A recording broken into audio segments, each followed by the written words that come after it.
मित्रांनो, कल्पना करा, जगातील सर्वात शक्तिशाली देश एखाद्या देशाला गुडघ्यावर आणण्याचा निर्णय घेतो.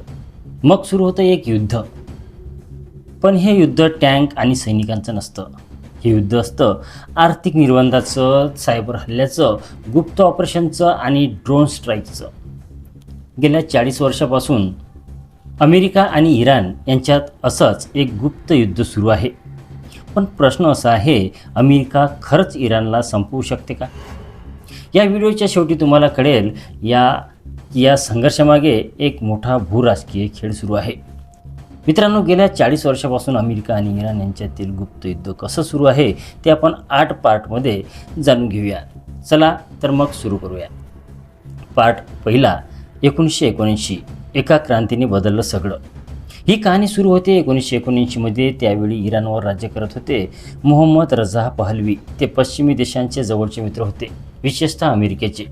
पण इराणमधील लोकांना वाटत होतं की देशावर अमेरिकेचा खूप प्रभाव आहे. लोकांमध्ये संताप वाढत होता आणि मग झाली एक मोठी क्रांती. या क्रांतीचं नेतृत्व केलं रुहुल्लाह खामेनी यांनी.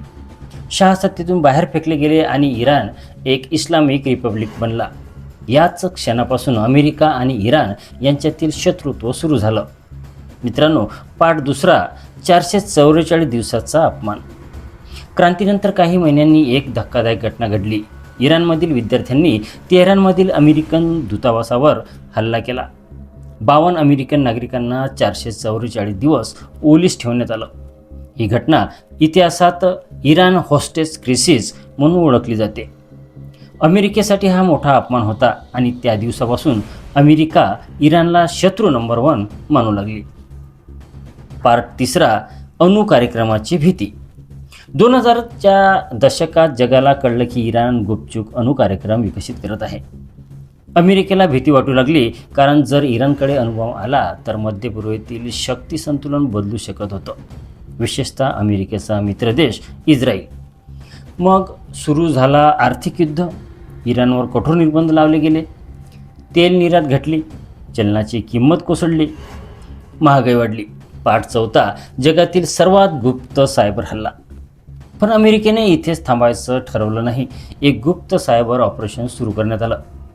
त्या व्हायरसचं नाव होतं स्टक्सनेट. हा व्हायरस इराणच्या अणुप्रकल्पात घुसला आणि हजारो सेंट्रीफ्यूज मशीन खराब झाली. इतिहासात हा पहिला डिजिटल हल्ला मानला जातो, ज्यामुळे एखाद्या देशाच्या अणुप्रकल्पाला नुकसान झालं. मित्रांनो, 5वा प्रकार म्हणजे मध्य पूर्वेत प्रॉक्सी वॉर. इराणनेही उत्तर दिलं. त्यांनी मध्य पूर्वेत आपला प्रभाव वाढवायला सुरुवात केली. इराणने मदत केली. हिजबुल्लाह, हमास या संघटनांमुळे मध्य पूर्वेत अनेक ठिकाणी युद्ध सुरू झालं. ही युद्ध थेट अमेरिका आणि इराणमध्ये नव्हती, म्हणून याला म्हणतात प्रॉक्सी वॉर. तर मित्रांनो, पार्ट 6, सर्वात धक्कादायक ड्रोन हल्ला. 3 जानेवारी 2020 बगदाद विमानतळाजवळ एक ड्रोन हल्ला झाला. या हल्ल्यात इराणचा सर्वात प्रभावशाली जनरल कसेम सोलेमानी मारला गेला. हा हल्ला आदेश देणारे होते अमेरिकेचे राष्ट्राध्यक्ष डोनाल्ड ट्रम्प. हा क्षण अमेरिका इराण संघर्षातील सर्वात धोकादायक टर्निंग पॉईंट होता. तर 7वा प्रकार आहे जग युद्धाच्या उंबरठ्यावर. या घटनेनंतर इराणने सुडाची शपथ घेतली. इराणने इराकमधील अमेरिकन तळांवर मिसाईल हल्ले केले. संपूर्ण जगाला वाटलं आता 3रं महायुद्ध सुरू होऊ शकतं. तर पार्ट 8वा, इराण खरंच संपला का? इतक्या निर्बंधानंतर, सायबर हल्ल्यानंतर, ड्रोन स्ट्राईकनंतर एक प्रश्न अजूनही आहे, इराण खरंच संपला का? तर त्याचं उत्तर आहे नाही. आजही इराण मध्य पूर्वेतील सर्वात प्रभावशाली देशांपैकी एक आहे. त्याचा प्रभाव आहे इराक, सिरिया, लेबनॉन, येमेन. मित्रांनो, अमेरिका आणि इराण यांच्यातील संघर्ष फक्त 2 देशांचा वाद नाही. तो आहे तेल, राजकारण आणि मध्य पूर्वेतील वर्चस्वाचा खेळ. आणि अजूनही हा संघर्ष संपलेला नाही.